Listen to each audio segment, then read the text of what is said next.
चलो आज डिस्कशन करते हैं कॉम्प्लेक्स नंबर्स का जो टेस्ट हुआ है उसकी। देखो पता है कि हमारे माइंड में, याद रखना, हमारे माइंड में बहुत सारे डाउट्स होते हैं जो कि टेस्ट देने पे ही जाते हैं। हमें क्वेश्चंस करके जब आप लोग असाइनमेंट्स करते हो या जब आप लोग टेस्ट देते हो ना, तो आपकी जो क्लैरिटी है वो तब जाती है एक्चुअली नेक्स्ट लेवल पे। तो इसलिए असाइनमेंट और टेस्ट से नहीं बचना। कई बच्चे टेस्ट मिस कर रहे हैं या असाइनमेंट कंप्लीट नहीं कर रहे। याद रखना, उनकी जो क्लासेस अटेम्प्टिंग है वो यूजलेस हो जाएगी। ये दोनों इंटीग्रल पार्ट हैं। जब ये तीनों कंप्लीट करोगे तभी हमें टॉपिक कंप्लीटली आएगा, तब हम उसका कोई भी क्वेश्चन कर पाएंगे। देखो, one thing is for sure, अगर ये 3 टास्क अगर हमने कंप्लीटली करे, इसके बाहर का क्वेश्चन हमें नहीं आना। इसके बाहर का क्वेश्चन, बिल्कुल ठीक सुन रहे हो, नहीं आना। जो मर्जी भी आपको किसी भी लेवल पे आएगा वो इसके बाहर की अंडरस्टैंडिंग का नहीं होगा। This is 100% commitment from my side. You just have to follow जो बताया जाए। चलो अब फर्स्ट क्वेश्चन से देखना शुरू करते हैं कि टेस्ट में था क्या। ये क्वेश्चन नोटिस करो। अब देखो टर्म क्या थी कि हमें कहा गया कि find the value of this expression when z is equal to this. अब हमें ये पता है कि कई बच्चे ये सोचते हैं कि मैं डायरेक्टली z की वैल्यू कितनी है, -2 माइनस आयोटा √3। अगर मैं ये z की वैल्यू अगर डायरेक्टली यहाँ पे फिल कर दूँ, डायरेक्टली इस एक्सप्रेशन में फिल कर दूँ, तो क्या उसमें कोई प्रॉब्लम है? उनको मैंने क्लियरली बताया होता है कि प्रॉब्लम नहीं है। अगर डायरेक्टली फिल करोगे तो प्रॉब्लम नहीं है, पर it is a long route, in fact it is a stupid route. अब हमने स्टूपिड काम थोड़ी करना है, इंटेलिजेंटली काम करते हैं। तो किसी बंदे का, जिसने सोचो ये मेथड बनाया, उसका दिमाग पढ़ो, कितना दिमाग लगाया किसी ने। उसने कहा कि अगर मैं इसको यूज़ करके एक z में एक्सप्रेशन बना दूं और उस एक्सप्रेशन को यहाँ क्रिएट कर दूं। देखो नोटिस करना कि ऐसा क्यों करा, क्या करना है वो तो छोटी बात है, क्यों करना है वो है अकल वाली बात। z+2 इज माइनस आयोटा √3, इसकी स्क्वायरिंग करी तो z+2 का होल स्क्वायर बराबर आ गया माइनस आयोटा √3 का स्क्वायर, दैट वुड बी -3।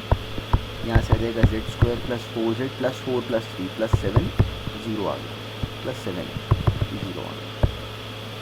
मतलब z की इस वैल्यू के लिए ये टर्म 0 हो। तो अगर मैं इस एक्सप्रेशन में ये टर्म क्रिएट करा लूँ, कैसे क्रिएट करा लूँ? इसको डिवाइड करके इससे।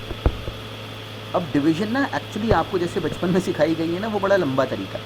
देखो मैं डिवीजन कर रहा हूँ, मैं बड़ी फास्ट करूँगा, सीखो। तो कैसे मैं कैसे करूँगा, सीखो। अगर ऐसे नहीं भी कर पाओ तो वरिण मत होना, पर अगर समझ में आ गया तो कमाल होगी। देखो अब मैं ये टर्म, नोटिस करना, बड़ी अकल वाली बात है, अच्छे को नहीं आती। तो this is a one line division method of polynomials. ये जो बच्चे 10th से ज्वाइंड है उनको मैंने सिखाया हुआ है 10th में, पर आप लोगों ने अगर 10th वाला काम साथ में ना करा हो तो ये सीखना। ये अच्छों को नहीं आता, देखना डिवीजन कैसे करनी है। देखो मैंने ये टर्म लिख ली वापस, यहीं पे पहले ही लिख ली। अब मैं ये z की पावर 4 बनाने लगा हूँ। कैसे बनाऊँगा? z की पावर 4 यहाँ से बनाना है, तो इसके बाहर मैं क्या लिखूँ, बस मुझे इसके बारे में सोचना है, z की पावर 4 के बारे में। तो z की पावर 4 बनाने के लिए यहाँ पे 2z² होना चाहिए। अब यही मैंने z² + 4z + 7 मैंने साथ में लिख लिया। देखो नोटिस करना मैं करके आ रहा हूँ। मैंने यहाँ पे देखो, पहले मैंने z की पावर 4 वाली टर्म को, इस टर्म को बैलेंस करा, ये मैंने लिखा, और इसके बाहर मैंने 2z² लिखा। उससे क्या हो गया, 2z की पावर 4 बन गया। बाकियों के बारे में ना सोचो। अब ये अगला ब्रैकेट देखो, अब यहाँ पे अब मुझे बैलेंस करना है z3। यहाँ से z3 क्या बना, देखो नोटिस करो, 8z3 बना, पर मुझे चाहिए 5z3। इसलिए मैं यहाँ पे बाहर लिखूँगा -3z। इससे क्या हुआ, देखो ये बन गया -3z3, यहाँ से बना 8z3, क्या बना मिला के +5z3। देखो अब ये भी बैलेंस हो गया। ये मैं पहले बैलेंस कर चुका हूँ, ये मैं अब फिर बैलेंस कर चुका हूँ। अब फिर से मैंने z² + 4z + 7 लिखा, और अब नोटिस करो, अब मुझे बैलेंस करना है, 7z² बनाना है। यहाँ से आया 2z² × 7, 14z² -3z × 4z which is -12z²। 14z² - 12z² is 2z², पर मुझे चाहिए 7z², तो मैं यहाँ लिख दूँगा +5। इससे क्या होगा, अब नोटिस करो मेरा z² भी बैलेंस हो गया। देखो ये बन गया 14z² - 12z² which is 2z² + 5z², ये भी मिला के 7z² आ चुका है। अब बारी बची बस z की। z को अब यहाँ पे नोटिस करते हैं पहले। तो यहाँ पे तो कोई z आएगा नहीं, z² बाहर लिखा हुआ है। इस टर्म में क्या होगा, -3z इंटू 7 -21z, और यहाँ से +20z, कितना बना -z। मुझे -z ही चाहिए, तो z ऑलरेडी बैलेंस्ड है इसमें। अब कांस्टेंट बैलेंस करना है। यहाँ पे कांस्टेंट क्या है, 41, और मुझे यहाँ पे 41 को बैलेंस करना है। यहाँ पे क्या है 35, इसमें बस +6 कर देना। तो ये टर्म बन गई 2z² -3z +5 into z² + 4z + 7 + 6। ये पता है क्या करा है मैंने, जो डिवीज़न हमें बचपन से सिखाई गई है प्रॉपर लंबे तरीक़ों से करनी, उस डिवीज़न को मैंने एक लाइन में करा है। ये मेथड ना अभी पहली बार सुन रहे हो इसलिए स्ट्रगलिंग लगता है, पर जिन बच्चों ने 10th से कोर्स लिया वो उनको पता है ये, मतलब 10th में it is a very ordinary method, ये कराया हुआ होता है उनको। तो चलो अब इस एक्सप्रेशन को, ये जो एक्सप्रेशन थी, हमने इस एक्सप्रेशन को डिवीज़न से ये कन्वर्ट कर दिया, इसमें कन्वर्ट कर दिया। तो अब ये टर्म क्रिएट हो गई। अब जब z की जो वैल्यू गिवन है वो जब यहाँ डालोगे तो ये टर्म तो 0 हो जाएगी। 0 इंटू एनीथिंग इज 0। क्या बचा, ओनली 6 इस क्वेश्चन का आंसर। अब नेक्स्ट देखो इसमें काम की बात क्या थी कि हमें सेकंड क्वेश्चन में ये गिवन था और हमने ये प्रूव करना था। अब हमें दिखता है सिंपली कॉम्प्लेक्स नंबर्स हैं, दोनों साइड्स कंपेयर कर दो, तो हमने इसको एक्सपांड कर लिया। सिंपली a + b का होल क्यूब, वो क्या होता है a cube + b cube, iota का क्यूब बन जाएगा -iota y cube plus 3ab into a + b। ये बराबर, ये सिंपल सा क्वेश्चन था, ये होना ही चाहिए था इस टेस्ट में, ये बिल्कुल फ्री के मार्क्स थे। अब रियल पार्ट क्या बना, x³ बना, और यहाँ से इन दोनों के मल्टीप्लाई होने पे बनेगा -3xy²। इसको मैंने कंपेयर करा इधर के रियल पार्ट के साथ, ऐसे इमेजिनरी कंपेयर कर दो, -y³ और यहाँ से बन जाएगा +3x²y, ये बराबर हो जाएगा v के। अब सिंपली u/x + v/y कर लो, बिल्कुल स्ट्रेट फॉरवर्ड क्वेश्चन था, पर बहुत ईजी था, ये होना ही चाहिए था। थर्ड क्वेश्चन में हमें गिवन था फाइंड इवैल्यूएट 16 + 30 आयोटा + 16 - 30 आयोटा। अब जो बच्चा इस क्वेश्चन को गलत करता, वो गलती क्या करता कि वो इसका नाम रखता x + i/y। उसको मेथड नहीं आया, उसने रटा है मेथड, उसको ऐसे नहीं करना चाहिए था। अगर किसी ने इस क्वेश्चन में इसको x + i/y लिया तो उसने गलती करी। हमें देखना चाहिए था कि देखो ये कॉम्प्लेक्स नंबर है, ये इसी कॉम्प्लेक्स नंबर का कॉन्जुगेट है, तो क्यों ना इसको अलग से फाइंड कर लें, इसका नाम रखते हैं बस x + i/y, बस इसको पढ़ते हैं x + i/y। अब स्क्वायरिंग करो तो वो सिंपल था, x² - y² आ जाता 16, 2xy आ जाता 30, वहाँ से x और y फाइंड कर लो, इजी, मतलब ये मेथड इजी था अपने आप में। x² - y² 16 आ रहा है, 2xy 30 आ रहा है, xy 15 हो गया, x 5 आ जाएगा और y 3 आ जाएगा, x² - y² 25 - 9, बिल्कुल ठीक है। तो यहाँ से हमें इसका आंसर मिल गया 5 + 3 आयोटा। तो अगर ये थी अब अकल वाला step, now if this is 5 + 3 iota, then by default this would be 5 - 3 iota. ये था इस क्वेश्चन में जो काम करना था। इसके बाहर भी प्लस माइनस, इसके बाहर भी प्लस माइनस, दोनों को ऐड करना है। जब ऐड करोगे तो आयोटा आयोटा चले जाएगा अपने मामा जी के घर, दोनों ऐड हो गए तो दिस वुड बिकम +-10। ये अपना आंसर था। तो इस क्वेश्चन में the only understanding which was required was this. जो बच्चा बिल्कुल ही जो लकीर पे चलता वो ये गलती करता। ये क्वेश्चन केवल इसलिए दिया था उन बच्चों के लिए जिनको मेथड रटा, जिनको समझ में आया, उनको ये स्कीम लगानी थी, so this was the understanding. ऐसे के क्वेश्चन हमने असाइनमेंट में भी करे हैं, क्लास में भी करे हैं, तो it was just the implementation of something which we are already knowing. अब नेक्स्ट देखते हैं। फोर्थ में हमें गिवन था कि if z - 1/z + 1 is purely imaginary. Simple था, भी ये होना ही चाहिए था, इज प्योरली इमेजिनरी। तो मैं कहा गया था कि प्रूव दैट mod z = 1। अब हमें क्या करना चाहिए था इस क्वेश्चन में, if this complex number is purely imaginary, इसका नाम मान लो अगर मैं रख लूँ z1, तो z - 1/z + 1 is purely imaginary. तो अब क्या करें, एक तरीका ये था, एक तरीका, और याद रखना ये सबसे लंबा तरीका होता है, याद रखना सारे बच्चे स्कूल में, सारे बच्चे जो कंपटीशन की भी तैयारी कर रहे हैं उनको ये सीक्रेट नहीं पता होता। z को x प्लस आयोटा लेके सॉल्व करना इन जनरल सबसे कॉम्प्लिकेटेड रूट होता है। मैं ये तभी करूँगा जब मेरे पास कोई और सॉल्यूशन नहीं होगा, when I am not having any other solution. अगर मेरे पास अदर सॉल्यूशन नहीं है तो उस केस में मैं ये लूँगा, otherwise this could turn out to be a very complicated method in most of the cases. तो the better route would be this कि if this complex number z1 is purely imaginary, तो हमें बोलना चाहिए था कि इट मीन्स कि जो z1 बार होगा it should be minus z1। This implies that, ये किसका सिंबल है, this implies that z1 bar is equal to minus z1। अब z1 बार क्या बना, सिंपली इस कॉम्प्लेक्स नंबर का कॉन्जुगेट कैसे निकालोगे, ये बन जाएगा z बार, 1 का conjugate 1 upon z bar plus 1 is equal to minus of z minus 1 upon z plus 1। हमारी कॉपी में ये लाइन लिखी होनी चाहिए थी। अब क्या करो, बिना डरे क्रॉस मल्टीप्लाई कर दो डायरेक्टली। ये क्या आप देंगे हमें, z bar minus 1 into z plus 1 is equal to minus of z minus 1 into z bar plus 1। Simply cross multiply करो टर्म्स को, एक सेकंड में डायरेक्टली आ जाएगा कि z bar is equal to 1 which means that mod z का square is equal to 1 which means mod z is equal to 1। तो उसके बाद इस क्वेश्चन में कोई डर नहीं था, ये लिखना आना चाहिए था, ये चाहिए था। कितने सारे क्वेश्चंस कॉम्पिटिटिव एग्जाम में उनका बेसिस ये होता है। देखो अगर किसी ने बोला, अगर कोई बोले कि this complex number is purely imaginary, एक सेकंड में हमारे माइंड में ये बल्ब जलना चाहिए, हमारा माइंड में इसमें ये बल्ब जलना चाहिए, ये बल्ब है कि ये कॉम्प्लेक्स नंबर अपने कॉन्जुगेट का नेगेटिव होगा, याद रखना। और ऐसे ही कोई बोले कि z bar is equal to minus z, ये इसका रिवर्स भी ट्रू है। दिस इम्प्लाइज दैट कि z इज़ प्योरली इमेजिनरी। हमें ये दोनों तरीक़ों से आता है, यूज़ करना भी आता है और इसको इंटरप्रेट करना भी आता है। याद रखना ये बात बहुत काम की है। नेक्स्ट देखो, फिफ्थ अब बिल्कुल फ्री के नंबर थे। कई क्वेश्चन हमने ऐसे करे हैं, मॉड z1 मॉड z2 हमें दोनों गिवन थे कि 1 है।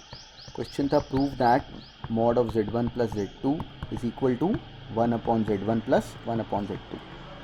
अब ये आपको क्वेश्चन देखते ही आपको एक बच्चे को स्माइल करना चाहिए था कि अरे ये तो हम लोग के लिए बहुत छोटी मोटी बात है।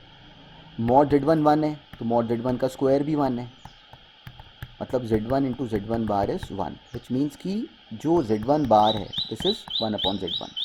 इट मीन्स कि this is z1 bar and similarly this is z2 bar. तो जो RHS था that was z1 bar plus z2 bar का modulus which is same as modulus of z1 plus z2 which is equal to LHS। तो ये बिल्कुल ही free के number थे, पर चलो स्कूल के एग्ज़ाम्स के लिए कर रहे हो तो अभी बस राइट इम्प्लीमेंट करो, धीरे धीरे सीखो, कोई जल्दी नहीं है, पर सही करो। नेक्स्ट था solve the equation mod z plus 2 is equal to 2 plus iota. देखो ये क्वेश्चन इंटरेस्टिंग था क्योंकि मॉड ऑफ z क्या बनता, रियल नंबर। मॉडुलस कैसा होता है, रियल नंबर होता है, under root of x square plus y square plus 2 is equal to 2 plus iota. तो आर वी सीइंग की जो LHS है, जो लेफ्ट हैंड साइड है, जो LHS है दिस इज़ ऑल रियल। देखो ये भी रियल नंबर है, प्लस 2 ये भी रियल नंबर है, ये इसका ये तो 2 बना, पर ये आयोटा इधर किसी के बराबर है ही नहीं इस तरफ। तो this was not possible, this was never possible for any complex number. इसका आंसर क्या बनता, नो सॉल्यूशन। जब ये टेस्ट में आया होगा तो आप लोग इसमें ज़बरदस्ती सॉल्यूशन बनाने में लग गए होंगे। तो इस क्वेश्चन में इसका आंसर सही क्या बनता, no solution. There was no solution to it, तो it is perfectly okay, there was no solution. 7 था कि हमें z गिवन था कि x प्लस आयोटा y है। ये क्वेश्चन बहुत साल पहले IIT में आया है, ये मैंने क्लास में भी कराया हुआ। और हमें w गिवन था कि this is 1 minus iota z upon z minus iota, और मॉड ऑफ w हमें गिवन था कि 1 है। तो क्वेश्चन था कि prove that if mod w is equal to 1, तो we had to prove that z is real. ये हमने प्रूव करना था। क्या प्रूव करना था हमने, कि z is real, prove that z is real. तो if mod w it means 1 minus iota z upon z minus iota का जो मॉडुलस है ये 1 है। तो मेरे पास दो तरीके हैं। यहाँ से देखो मुझे ये तो मिल गया कि modulus of 1 minus iota z बराबर है modulus of z minus iota के। देखो ये मैं कैसे ब्रेक कर पाया, क्योंकि मेरे माइंड में ये रूल क्लियर है, this is same as mod z1 upon mod Z2 हम ऐसे डिवीजन में कर सकते हैं, तो हम कर देते हैं, हमें कोई डरने की ज़रूरत नहीं, कुछ नहीं इसमें स्पेशल काम, हमें पता है कि हम ऐसे ब्रेक कर लेते हैं, कोई बड़ी बात नहीं है। अब क्या करें? अब दो तरीके थे और कॉन्फिडेंस से हमें वो दो तरीके आने चाहिए थे। एक तरीका ये था कि मैं यहाँ पे z को मानूँ x प्लस आयटा वाई, वैसे भी करके दिखाते हैं, उसके अलावा भी देखते हैं कि क्या हो सकता था अगर मैंने z को डाला। अब देखो, जो बच्चा गलत करता है ना, जो बच्चा बिल्कुल इसमें स्टूपिड काम करता है, वो ये करता है, वो इसके मॉडुलस को पढ़ता है under root of z square plus 1। जिसने इसको ये बनाया, बिल्कुल उसको पिछला काम उसने देखा नहीं है, उसको याद रखना था कि मॉडुलस कैसे निकालते हैं, अंडर रूट ऑफ रियल का स्क्वायर प्लस इमेजिनरी का स्क्वायर। ये हमारा रूल है, इसको हमने नहीं छोड़ना। तो क्या इस कॉम्प्लेक्स नंबर का रियल पार्ट z है? नहीं है। उस z में भी तो कुछ रियल और इमेजिनरी पार्ट होगा, तो we had to break this expression further. Similarly it goes for this side also. तो जैसे मैंने इसको लिखा, ये बन गया 1 माइनस, इस z की जगह लिखा x प्लस आयोटा y, ये बन जाएगा 1 plus y minus iota x का मॉडुलस, इधर आ जाएगा x plus iota y minus 1 का मॉडुलस, ये बनेगा। तो दिस वुड बी, इसका अब सिंपली करा रियल का स्क्वायर, तो 1 प्लस वाई का स्क्वायर प्लस x का स्क्वायर बराबर आ जाएगा x square plus y minus 1 का स्क्वायर। अंडर रूट था वो मैंने स्क्वायरिंग करके हटा दिया, ये दोनों कैंसिल हो गए, इनको सिंपली रीशफल करो तो वहाँ से y आ जाएगा 0। तो if y is 0 this implies that z is real. क्यों? क्योंकि y 0 आ गया। तो इस कॉम्प्लेक्स नंबर में अगर y 0 हो जाएगा तो क्या बचेगा? x which is purely real. एक तरीका ये था। सेकेंड तरीका इसी क्वेश्चन में क्या था कि कोई बच्चा, अगर मान लो किसी ने ऐसे भी करा कि उसने यहाँ पे ही स्क्वायरिंग कर ली और उसने पढ़ा 1 minus iota z into its conjugate, वो हो गया 1 माइनस आयोटा का कॉन्जुगेट क्या हो जाता? प्लस आयोटा, z का कॉन्जुगेट z बार, और इसको लिखा z minus iota into z bar minus iota का conjugate which is plus iota, which मतलब माइनस माइनस प्लस हो जाता। ये करते हैं। अब इनको भी क्रॉस मल्टीप्लाई करो, इनको भी आपस में मल्टीप्लाई करो, यहाँ से सिंपली z जो है वो अपने आप ही, अब चलो ये वाला कर लेते हैं, ये वाले पार्ट से ना हमारी समझ बढ़ रही है इसलिए करते हैं। ये मैंने मल्टीप्लाई करा, ये आ गया 1 into 1 1 plus iota z bar minus iota z minus minus plus z bar, इस तरफ से मिल गया z bar plus iota z minus iota z bar minus minus plus 1, ये बन गया। अब ये 1 और 1 कैंसिल हो गया, z बार कैंसिल हो गया, तो मुझे मिल गया कि सिंपली यहाँ से आयोटा z बार आ रहा है और यहाँ पे माइनस आयोटा z बार है, तो 2 times iota z bar is equal to 2 times iota z, which implies that z bar is equal to z, which implies that z is purely real. याद रखना, देखो अभी हमने पिछले क्वेश्चन में भी सुना था, देखो हमें ये ऐसे ये पढ़ के ये बोलना आता है, किसी कॉम्प्लेक्स नंबर का कॉन्जुगेट अगर उसी के बराबर आ रहा है मतलब वो कॉम्प्लेक्स नंबर प्योरली रियल है। बहुत छोटी सी बात है पर हमें अच्छी तरह आती है। अब नेक्स्ट देखते हैं।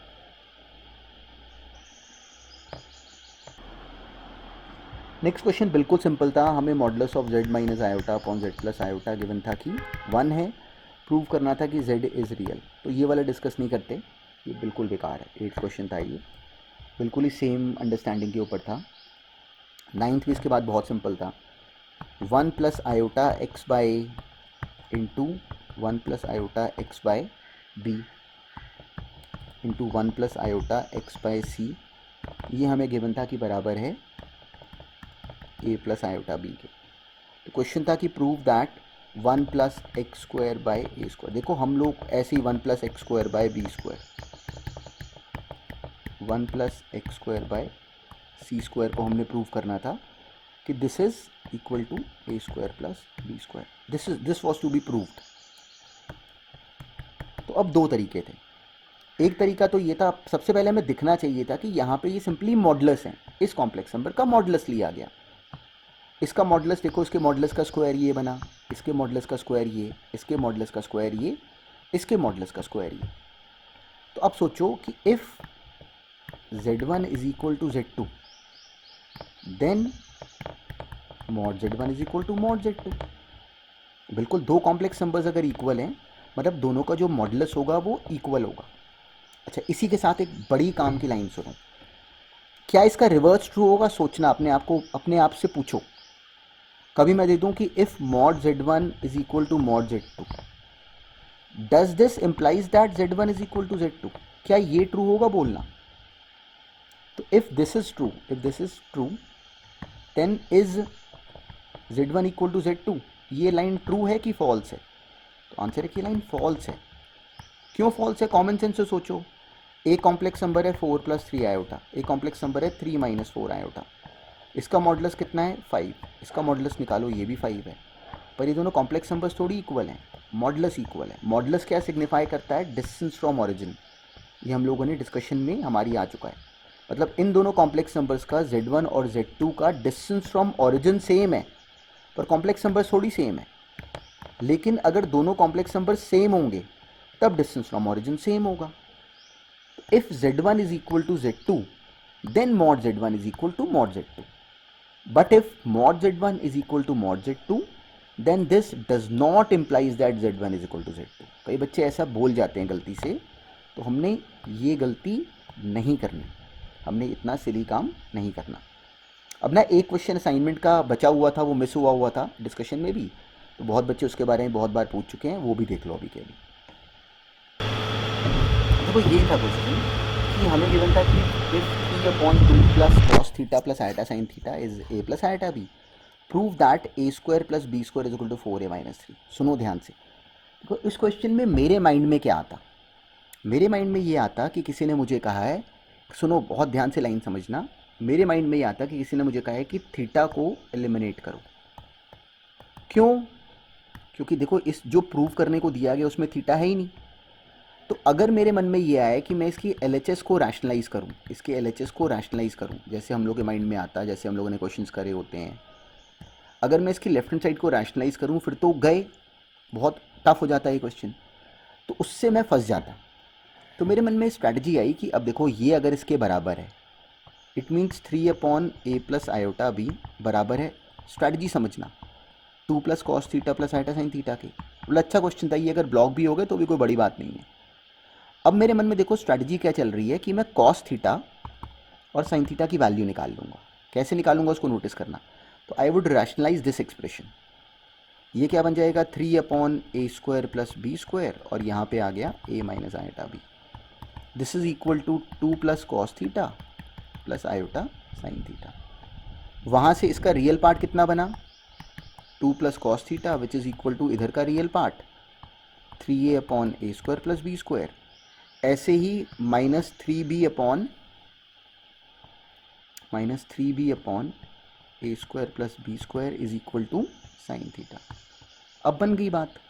अब मैं क्या करूँगा कि कॉस थीटा की वैल्यू यहाँ से निकालूंगा, साइन थीटा की वैल्यू यहाँ से निकालूंगा, and I would simply do cos square theta plus sine square theta is equal to 1।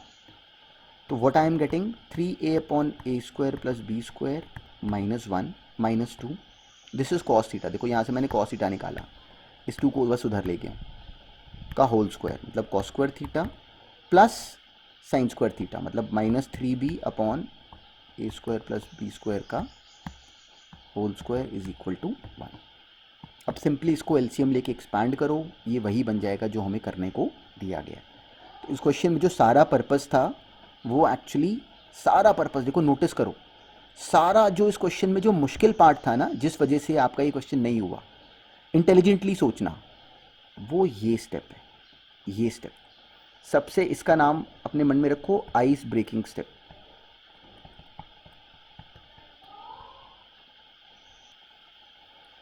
देखो याद रखना, देखो अभी तो शुरू शुरू में सीख रहे हो ना, एक बड़ी काम की बात याद रखना, और ये अच्छे अच्छे बच्चों को पता नहीं होती। लोग बहुत स्टूपिड तरीके से कॉम्पिटिटिव एग्ज़ाम्स की तैयारी करते रहते हैं। आईआईटी देना है, कल को और भी एग्ज़ाम्स दोगे, कई बच्चे केवीपीवाई देंगे, ओलंपियाड देंगे, एनटीएससी अभी लेवल 2 देंगे, और कल को आप लोग एमबीए के एग्ज़ाम्स भी दोगे। याद रखना किसी भी लेवल पे किसी भी एग्ज़ाम में 2 प्रॉब्लम्स होती हैं, 2 तरीके जैसे हमें एग्जामिनर ब्लॉक करते हैं। याद रखना, ये बड़ी सीक्रेट बात है, अच्छे अच्छे लोग इसको नहीं जानते। प्रॉब्लम सॉल्विंग में there are 2 levels, one is conceptual, जो कि हम लोग बहुत वो करेंगे strategically, second is the doing part, process. Examiner हमें दो तरीके से फंसाते हैं, या कंसेप्ट में फंसाएंगे या हमें प्रोसेस में फंसाएंगे। अगर हम कंसेप्चुअली स्ट्रांग होंगे और अगर हमारा प्रोसेस लेंथी है तो हमारे क्वेश्चंस गलत हो जाएंगे। हमने कंसेप्चुअली स्ट्रांग भी होना है और हमने प्रोसेस को लेंथी नहीं करना। ये है the secret to kill any question. तो इस क्वेश्चन में देखो हमें कंसेप्चुअली आता था कि ठीक है इधर का रियल पार्ट लो, इधर के रियल पार्ट से कंपेयर करो, पर मेरे को साफ दिखता है कि if I do this question according in the manner जैसे कि हम एग्जामिनर ने दिया, तो ये मेरे से नहीं हो पाएगा। मुझे दिखता है कि I would get blocked in the process. तो ये जो दिखता है ना, ये हमें धीरे धीरे आना शुरू हो जाएगा कि हमें भी दिखने लग जाएगा। देखो अगर मैं इसको रैशनलाइज करता तो थीटा एलिमिनेट नहीं होता, थीटा एलिमिनेशन पॉसिबल नहीं होती। तो इसलिए मुझे ये स्टेप करना पड़ा। क्यों करना पड़ा? ताकि कि थीटा का एलिमिनेशन मेरे पास माइंड में मेरे पहले रेडी हो जाए। देखो याद रखना, एक लाइन याद रखना, हम लोग जब 10 तक काम करते हैं तो हम लिखते पहले हैं, राइटिंग हम लोग की शुरू हो जाती है और हम लोग जो सोचते हैं वो बाद में। हमें पता नहीं होती ये बात, क्योंकि हमें सिखाया ऐसे गया है। ये स्टेप 1 होता है हमारा, ये स्टेप 2 होता है। अब इसको स्वैप करो। पहले हमने सोचना है, पहले सोचना है, बाद में लिखना है। पहले मेरे माइंड में मेथड बनता है स्टेप 1, फिर मैं लिखता हूँ स्टेप 2। लिखना बहुत छोटा काम होता है। तो चलो, this was the discussion of the complete test and also the question which was left. So this was the process that was required to actually complete the last question that was missing from assignment 1. चलो all the best. बस बिल्कुल regularity में assignments test ये regularity में compulsorily देने हैं। You don't have any excuse, because अब जो काम कर रहे हैं वो अपने पेरेंट्स के लिए नहीं है। अब बिल्कुल ये करियर बिल्डिंग जोन है, तो इसमें एक्सक्यूज़ ना क्रिएट करना कि मेरा आज करने का मन नहीं करा या ये क्वेश्चन टफ है। अब क्वेश्चन टफ है तो अब आपके पास एडवांटेज है कि उसको रिवाइंड करके फिर से देखो, बिल्कुल उसको एब्जॉर्ब करो। कई बार हमारा माइंड पहली बार में नहीं सुन के समझता, 10 मिनट बाद, 1 दिन बाद जब उसी थॉट को फिर से देखो तो हमें लगता है ये तो कितनी छोटी सी बात है। तो इसलिए उस बात पे भी अपने माइंड को ओवरकम करना सीखो। देखो रेगुलर क्लासेस में even I was not having this possibility to actually make you execute the same class once again. Now you have this possibility. Just attend all those classes once again whenever you feel कि जैसे test दोबारा होगा उन topics का, उन questions को, उन assignments को फिर से रिविजिट करो, सब कुछ याद आ जाएगा वापस। फिर हमें लगने लगता है कि सारा काम बहुत ईजी है। चलो ऑल द बेस्ट।